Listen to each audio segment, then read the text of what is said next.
إن الحمد لله نحمده ونستعينه ونستغفره ونؤمن به ونتوكل عليه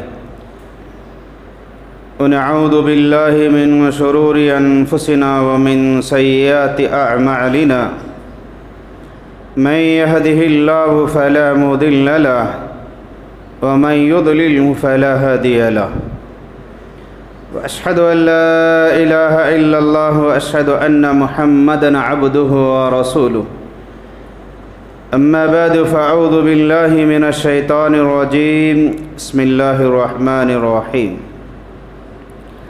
يا أيها الذين آمنوا اتقوا الله حق تقاته ولا تموتن إلا وأنتم مسلمون يا أيها الناس اتقوا ربكم الذي خلقكم من نفس واحدة وخلق منها زوجها وبث منهما رجالا كثيرا ونساء واتقوا الله الذي تساءلون به والأرحام إن الله كان عليكم رقيبا يا أيها الذين آمنوا اتقوا الله وقولوا قولا سديدا يصلح لكم أعمالكم ويغفر لكم ذنوبكم ومن يطع الله ورسوله فقد فاز فوزا عظيما وقال تعالى في موضع آخر وإذا أردنا أن نهلك قرية أمرنا مترفوها ففسقوا فيها فحق عليها القول فدمرناها تدميرا عن النبي صلى الله عليه وسلم کن فی الدنیا کأنک غریب او عابر السبیل او کما قال علیہم الصلاۃ والسلام۔ قابل احترام حاضرین جمعہ، محترم بزرگوں، عزیز نوجوانوں، پیارے بچوں اور پردہ نشین خواتین اسلام، تمام تعریفیں اسی اللہ رب العالمین کے لیے لائق اور زیبا ہیں جو اللہ رب العالمین میرا اور آپ کا ساری دنیا کا خالق اور مالک۔ وہ اللہ رب العالمین اس دنیا کے نظام کو چلانے کے لیے، اس دنیا کے نظام کو باقی رکھنے کے لیے تمام چیزیں اللہ تعالیٰ نے اپنے قبضے قدرت میں رکھا ہے، اور وہ جسے چاہے جیسا چاہے عطا کرتا ہے، اور وہ اس دنیا کے نظام کو برقرار رکھتا ہے۔ بعد لاکھوں درود و سلام ہو جناب آقا محمد بن عبداللہ رسول کریم صلی اللہ علیہ وسلم پر۔ اللہ رب العالمین کے فضل و کرم کے بعد جن کے احسانات کی بدولت اللہ تعالیٰ نے ساری دنیا کے انسانوں کو دین اسلام جیسی عظیم دولت عطا کیا، جس میں میں اور آپ شامل ہیں۔ معزز بھائیو، اللہ رب العالمین کے حکم سے اور اس کے فضل سے اور اس کے مہربانیوں سے یہ دنیا کا نظام چلتا ہے۔ یہ دنیا کے نظام کو برقرار رکھنے کے لیے اللہ رب العالمین نے لیل و نہار، دن و رات کو وجود بخشا، اور یہ اللہ رب العالمین اپنے فضل و کرم سے یہ موسموں کی تبدیلیاں بھی لے آتا، اور اللہ تعالیٰ اس دنیا کے نظام کو باقی رکھنے میں اللہ تعالیٰ نے یہی عدل سمجھا،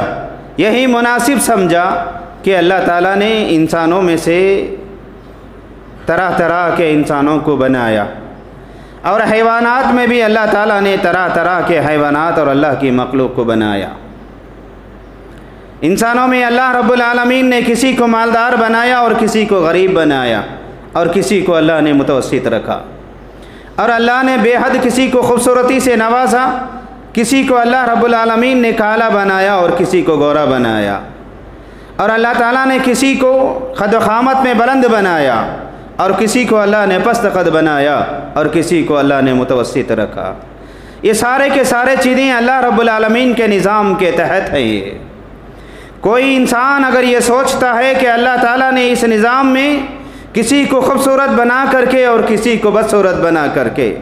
اور کسی کو اللہ نے خد و خامت دے کر کے اور کسی کو اللہ نے پست خد بنا کر کے۔ اللہ نے انصاف نہیں کیا ہے بلکہ اللہ نے ظلم کیا ہے۔ اگر کوئی انسان یہ سوچتا ہے، یہ خیال کرتا ہے، یہ تصور کرتا ہے تو وہ اللہ رب العالمین کے اوپر اس کی تخلیق کے بارے میں انگلیاں اٹھا رہا۔ کسی بھی انسان کو اس بات کا اختیار نہیں ہے کہ وہ اللہ کی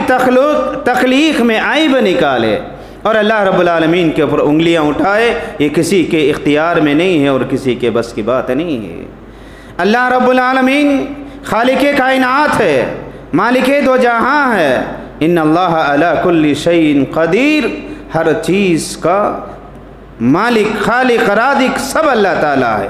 جسے اللہ رب العالمین جیسے چاہتا ہے ویسے عطا کرتا ہے۔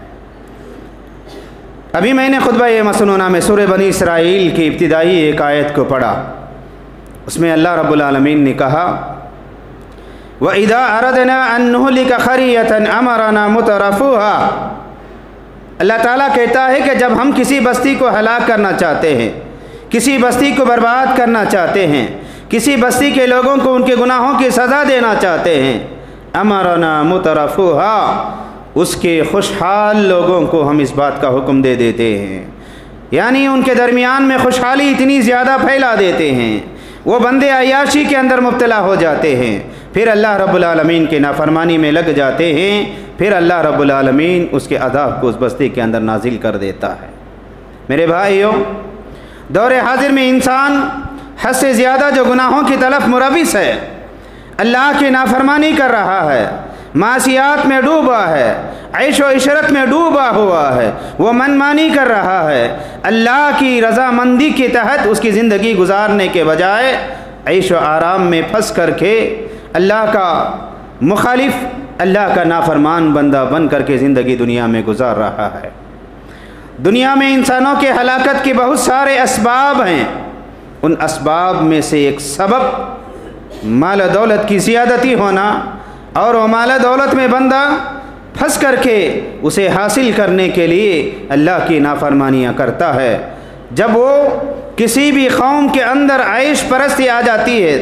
عیاشیاں آ جاتی ہیں، تو پھر وہ حق کے مخالف ہو جاتا ہے، رسولوں کے مخالف ہو جاتا ہے، اللہ کے تعلیمات کے مخالف ہو جاتا ہے، اللہ کے رسول کے تعلیمات کے مخالف ہو جاتا ہے۔ ہم انبیاء علیہم السلام کی زندگیوں کا جب مطالعہ کرتے ہیں تو معلوم ہوتا ہے انبیاء علیہم السلام کی تعلیمات کی سب سے پہلے مخالفت کرنے والے اور سب سے زیادہ مخالفت کرنے والے اس قوم کے مالدار لوگ ہی رہے۔ اس قوم کے مالداری نے انہیں سرکشی کے اندر اضافہ کر دیا، اور وہ لوگ یہ سمجھے کہ ہم تو مالدار ہیں، ہمارے پاس عیش ہے، ہمارے پاس مال ہے، ساری چیزیں ہمارے پاس موجود ہیں، تو پھر یہ رسول کی ہم کیوں تابعداری کرے، رسول کی باتیں کیوں کریں ہم لوگ۔ رسول مرنے کے بعد جو زندگی کی خوشخبریاں دیتا ہے، عیش و آرام دیتا ہے، کھانے پینے کی باتیں کہتا ہے، جنت اور باغات کے بارے میں بتاتا ہے، وہ باغات، وہ کھانا، وہ نعمتیں، وہ عیش و آرام تو ہم کو دنیا میں ہی آج مل چکے ہیں۔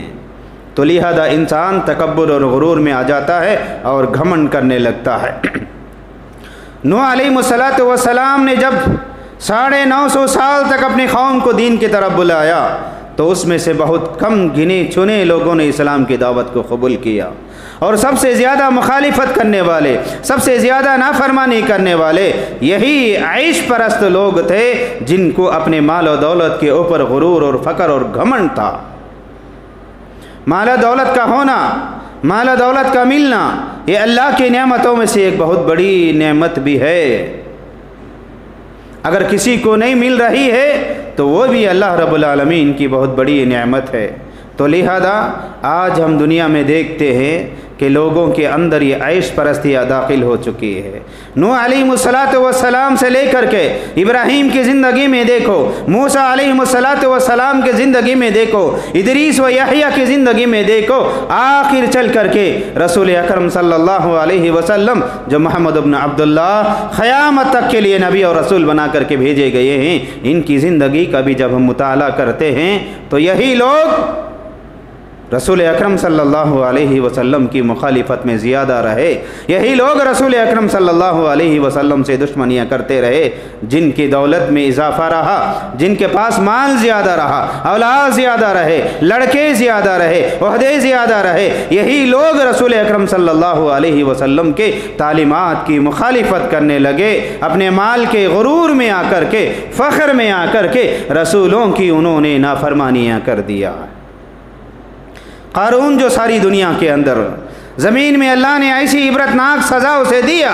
کہ اللہ نے اسے اپنے مال کے ساتھ زمین میں دھسا دیا۔ وہ دھسا دینے کی وجہ یہ تھی، وہ کہتا تھا کہ میرے پاس جو مال ہے یہ مال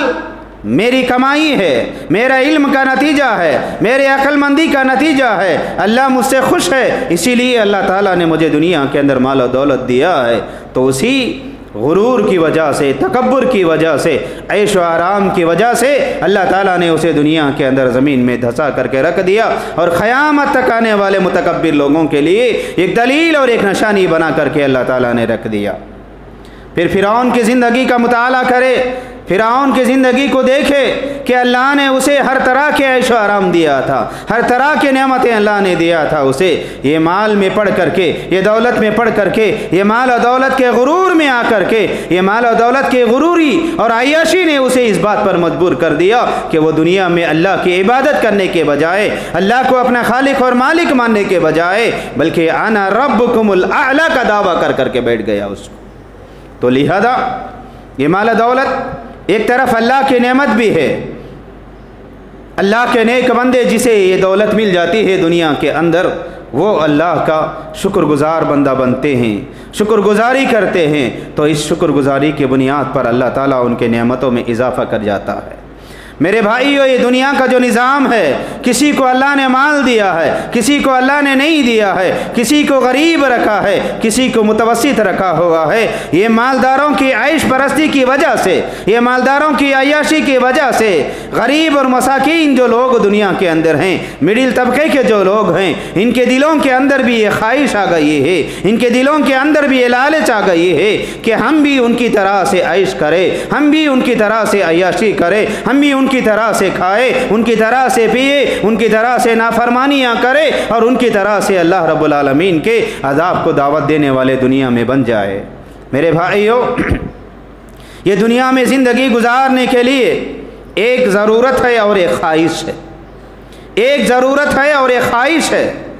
دنیا کا ہر وہ بندہ جو دنیا میں زندگی ضروریات کے تحت گزارنا چاہتا ہے، وہ اپنی ضروریات کے بنیاد پر دنیا میں خوش رہتا ہے۔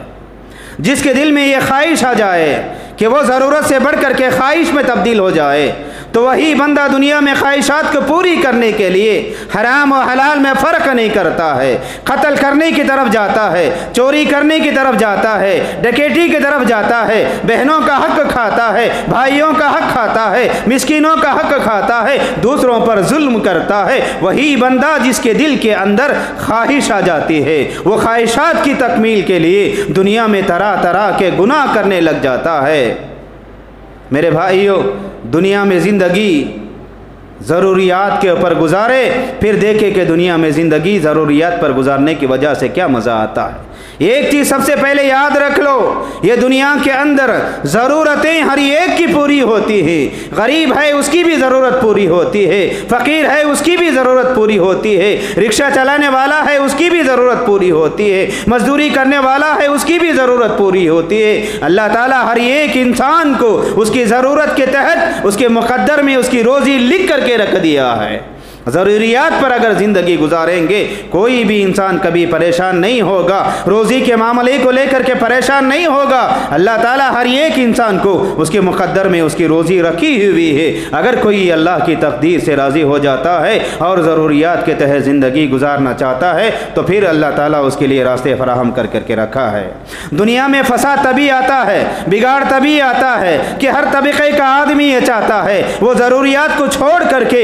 خواہشات کی طرف چلے جاتا ہے، خواہشات کی طرف چلے جاتا ہے، اور یہ خواہشات کے مطابق جب زندگی گزارنا چاہتا ہے تو پھر طرح طرح کے گناہ اس کے اندر پیدا ہو جاتے ہیں، اللہ کے نافرمانیاں آ جاتے ہیں، عیش و آرام آ جاتا ہے، سستیاں آ جاتی ہیں، کاہلیاں آ جاتی ہیں، غفلتیں آ جاتے ہیں، رسول کی نافرمانی آ جاتی ہے، اللہ کی نافرمانی آ جاتی ہے، تکبر آ جاتا ہے، غرور آ جاتا ہے، وہ منمانی زندگی دنیا میں گزارنے لگ جاتا ہے۔ اس لیے یاد رکھو اگر اللہ نے ہم میں سے ہر ایک کو ایک وقت یا 2 وقت کی روزی بھی اگر اللہ نے دیا ہے وہ روزی کو کھا کر کے اللہ کا شکر ادا کرے کہ اللہ تعالیٰ نے محنت کے ساتھ کما کر کے زندگی گزارنے کی توفیق دیا ہے، حلال طریقے سے کما کر کے کھانے کی اللہ نے توفیق دیا ہے، اس پر اللہ کا شکر بجا لاؤ۔ انسان پریشان تب ہی ہوتا ہے جب اس کی زندگی ضروریات سے بڑھ کر کے خواہشات میں آ جاتے ہیں۔ مثلا کھانا ہر ایک انسان کی ضرورت ہے، اللہ تعالیٰ نے ہر ایک انسان کو اس کے مقدر میں کھانا رکھا ہے، اگر وہ کھانا ضرورت کے تحت اگر کھاتا ہے تو وہ ہر حال میں خوشحال زندگی گزارے گا، اگر وہ خواہشات کی طرف چلے جاتا ہے تو پھر وہ ہمیشہ حیران اور پریشانی نظر آتا ہے۔ کھانا کھانا یہ ضرورت ہے، بریانی کھانا یہ اس کی خواہش ہے، کپڑا پہننا یہ انسان کی ضرورت ہے، 1000 روپے کا لباس پہننا یہ اس کی خواہش ہے، گھر انسان کی ایک ضرورت ہے، محل میں زندگی گزارنا اس کی یہ خواہش ہے، سواری ایک ضرورت ہے، کروڑوں کے پیسے ڈال کر کے کروڑوں کے پیسے رکھ کر کے گاڑی خریدنا، سواری خریدنا یہ اس کی خواہش ہوتی ہے۔ نیند انسان کی ایک ضرورت ہے، وہ گھر میں بھی اگر گزارے تو خواہشات اس کی ضرورت پوری ہو جاتی ہے، لیکن اسے خواہشات میں تبدیل کرنے کے لیے نکاح ایک ضرورت ہے، نکاح ایک سنت ہے، مسجد میں نکاح کرانا یہ ضرورت ہے، انسان کی ضرورت ہے، وہ خواہش ہے، لیکن اس کی خواہش کیا ہے؟ شادی محل میں جا کر کے نکاح کرانا، ولیمہ کرانا سنت ہے، لیکن لاکھوں روپے اس کے اندر خرچ کرانا یہ اس کی خواہش ہو جاتی ہے۔ جب بھی دنیا میں انسان یاد رکھیے ضروریات سے ہٹ کر کے خواہشات کی زندگی گزارنے کی کوشش کیا پھر وہ انسان دنیا میں بدنام ہوا ہے، پھر وہ انسان دنیا میں برا ہوا ہے، پھر وہ انسان کی زندگی میں فساد آیا ہے، پھر وہ انسان کی زندگی میں نافرمانی آئی ہے، اللہ اور اس کے رسول کے نافرمانیوں کی طرف زندگی گزارا ہے۔ آج دیکھیں بہت ساری مثالیں نہیں بلکہ میں ایک ہی مثال آپ کے سامنے رکھوں گا۔ شادی انسان کی ضرورت ہے اور سنت ہے، پیارے نبی رسول اللہ صلی اللہ علیہ وسلم نے فرمایا النکاح من سنتی، نکاح میری سنت میں سے ہے۔ کون سا نکاح سنت ہے؟ کون سی شادی سنت ہے؟ وہ نکاح، وہ شادی جو رسول اکرم صلی اللہ علیہ وسلم کے طریقے کے مطابق کرتے ہیں، وہ نکاح سنت کا نکاح ہے۔ وہ نکاح سنت کا نکاح نہیں ہے جس کے اندر خرافات ہیں، جس کے اندر بدعات ہیں، جس کے اندر لاکھوں کا پیسہ خرچ ہو رہا ہے۔ وہ ولیمہ نہیں ہے جس کے اندر کروڑوں کے پیسے خرچ کیے جاتے ہیں۔ ایک سے ایک بڑھ کر کے ایک آدمی ایک بکرا کاٹ کر کے ولیمہ کیا ہے، پڑوس میں رہنے والا 2 کرتا ہے، دوسرا 10 کرتا ہے، تیسرا 100 کرتا ہے، یہ صرف اس بنیاد پر کہ فخر اور غرور اس کے اندر آ گیا ہے اور اس کے اندر خواہش آ گئی ہے۔ ضرورت ایک چیز ہے، خواہش ایک چیز ہے۔ خواہشات کی بنیاد پر پڑھ کر کے انسان دنیا میں آج برائیوں پر برائیاں کرتے جا رہا ہے، قرض کے اوپر قرض کرتے چل رہا ہے، قرض اتنا زیادہ ہو جاتا ہے کہ آخر چل کر کے وہ قرض کی ادائیگی کی صورتیں نہ آنے کی وجہ سے وہ خودکشیاں کرنے پر لگا ہے۔ خواہشات کے اوپر زندگی گزارنے والے ہر مرد اور ہر عورت آج دیکھے کہ حیران اور پریشان ہیں۔ یہ غریب کو دیکھو، صبح سے شام تک محنت مزدوری کرتا ہے، 100-200 روپئے کماتا ہے، پھر وہ لے کر کے جاتا ہے، اسے خرید کر کے اپنے بیوی بچوں کو کھلاتا ہے، وہ بھی کھاتا ہے، بیوی کو کھلاتا ہے، بچوں کو کھلاتا ہے، ماں باپ کو کھلاتا ہے، پھر چین اور سکون کی نیند سو جاتا ہے۔ کیونکہ وہ ضرورت کے تحت دنیا میں زندگی گزارتا ہے۔ اگر اس کے مقابلے میں اس کے دل کے اندر یہ خواہش آ جائے، خواہشات کا غلام بن جائے، خواہشات کی پیروی کرنے لگ جائے، تو یہ خواہشات کی زندگی انسان کو کبھی بھی دنیا میں چین اور امن نہیں دیتی ہے۔ ہر اعتبار سے انسان دنیا میں جو پریشان ہے وہ خواہشات کی بنیاد پر۔ میری خواہش ہے میرے بیٹے کے لیے محل بناؤ، میری خواہش ہے میری بیٹی کی شادی ایسی کروں، میری خواہش ہے میرے بیٹے کے لیے اتنے لاکھوں کی گاڑی خرید کر کے دوں، اتنا پلاٹ چھوڑ کر کے جاؤں۔ یہ خواہشات کی بنیاد پر ہی انسان دنیا میں بدنام ہو رہا ہے۔ خواہشات کی وجہ سے عورتیں اپنی عزتوں کو بیچ رہے ہیں، مرد حرام اور حلال میں فرق کیے بغیر کما رہے ہیں، کہیں چوری کر رہا ہے، کہیں لوٹی کر رہا ہے، کہیں کسی کے عزتوں کو نیلام کر رہا ہے۔ یہ خواہشات کے آنے کی وجہ سے ہی، کیونکہ اللہ رب العالمین نے جب بھی کسی انسان کو دنیا میں پیدا کیا ہے، اس کے دنیا میں آنے سے پہلے ہی اللہ نے اس کی روزی اس کے مقدر میں لکھ کر کے رکھ دی ہے۔ اللہ نے ہر ایک کے دل کے اندر اس کی جو خواہشات ہوتی ہیں وہ خواہشات کو دبا کر کے دنیا میں زندگی گزارنے کو بتایا گیا۔ نفسانی خواہشات میں نہ جائے، نفسانی خواہشات کی غلامی نہ کرے۔ یہ شادی بیاہ جو آج ہم دیکھتے ہیں، لا حول ولا قوت الا باللہ، کیا غریب، کیا مسکین، کیا فقیر، کیا مالدار، غریب آدمی بھی اگر وہ سنت کے تحت نکاح کرائے گا، مسجد میں نکاح کرائے گا، سنت کے تحت ولیمہ کرائے گا، اس کی ضرورت پوری ہو جائے گی، اللہ اس کے اندر برکت دے گا۔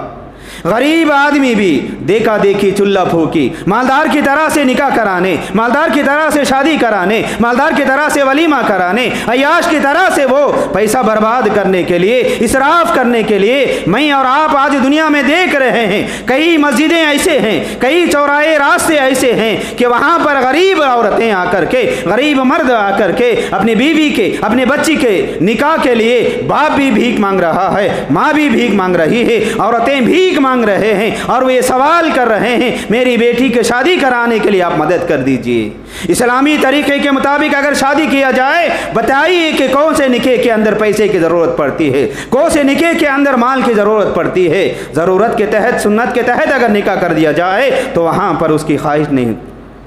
مانگنے کی ضرورت نہیں پڑتی ہے۔ خواہش کو پوری کرنے کے لیے میری بیٹی کی شادی میں بیروا دینا ہے، پلنگ دینا ہے، گاڑی دینا ہے، اتنا سونا ڈالنا ہے، یہ خواہشات کو پوری کرنے کے لیے وہ اپنی عزتوں کو بیچ کر کے مساجد میں بھیک مانگ رہا ہے، راستوں میں جا کر کے بھیک مانگ رہا ہے۔ میرے بھائیو، یہ دیکھا دیکھی، یہ چلہ پھوکی ہے۔ صرف ایک نظام کو اگر ہم آج بدل دے، مسلمان صرف ایک نظام کو آج بدل دے، وہ نکاح کا نظام جو ہے وہ ایک نظام کو بدل دے، ولیمے کے نظام کو بدل دے، ہمارا نکاح، ہمارے ولیمہ اگر سنت کے برابر آ جائے، میں سمجھتا ہوں کہ کسی بھی غریب کو آ کر کے دوسروں کے سامنے جا کر کے ہاتھ پھیلا کر کے بھیک مانگنے کی ضرورت نہیں پڑے گی۔ لاکھوں کا روپیہ ہم لوگ